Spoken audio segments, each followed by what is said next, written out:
Buenas tardes, tutora y compañeros.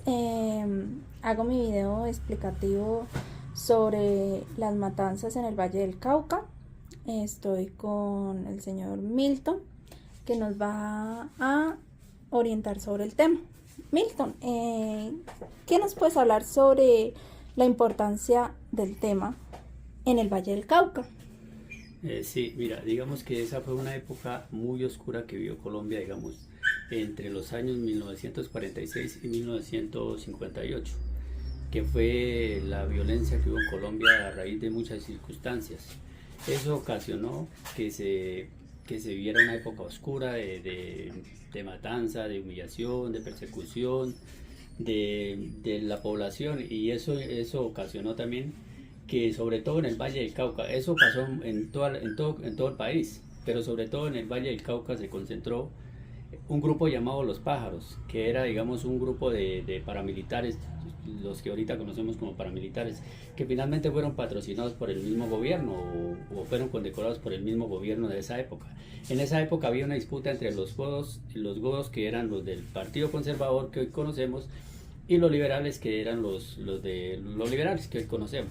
Ellos se disputaban. Entonces, en esa época eso ocasionó que hubiera mucho desplazamiento, que hubiera la gente que vivía en el campo, les tocaba salirse de sus tierras e irse a la ciudad porque no podían estar ahí, porque llegaban los famosos pájaros y los cogían y los asesinaban. O sea, había un desplazamiento, una violencia, violaban, hacían de todo. Sí, claro. Como consecuencias trajo el desplazamiento también. ¿Qué más trajo?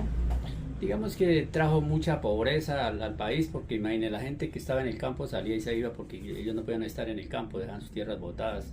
Eso ocasionó hambre, ocasionó pobreza, ocasionó destrucción, violencia total.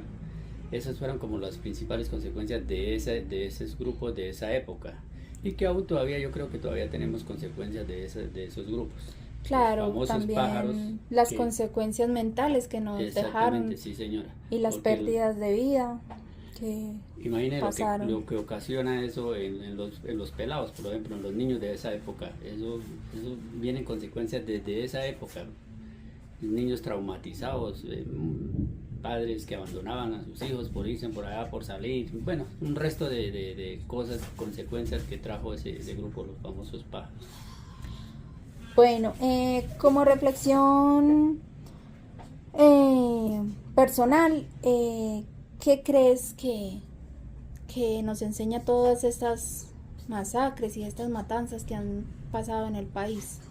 Pues mira, yo pienso que eso es algo que no tendría que volverse a repetir, porque eso es algo que da muchas heridas, o sea, esta es una época de Colombia, no puede volver a repetir esa violencia, porque eso fue terrible. Uno, por lo que sabe, por lo que ha leído, por lo que no ha estudiado, eso fue una época tremenda donde se sufrió muchísimo y el país se atrasó en muchas cosas, y eso es algo que no se puede volver a repetir, porque en estas épocas, imagínense, llegar a volver a esos grupos que ya los hemos visto por ahí, pero ya no es tanto como en esa época, que no había un control de nadie, ellos hacían lo que querían hacer. Ahorita al menos hay organismos internacionales que protegen la población, protegen la gente, no dejan que pase tanta. Pero en esa época no existía eso, me imagino, porque para hacer todo lo que ellos hacían lo que dijera el gobierno se hacía y ya. Claro, ahora ya estamos implementados con muchas ONG y derechos humanos que sí, claro, nos apoyan.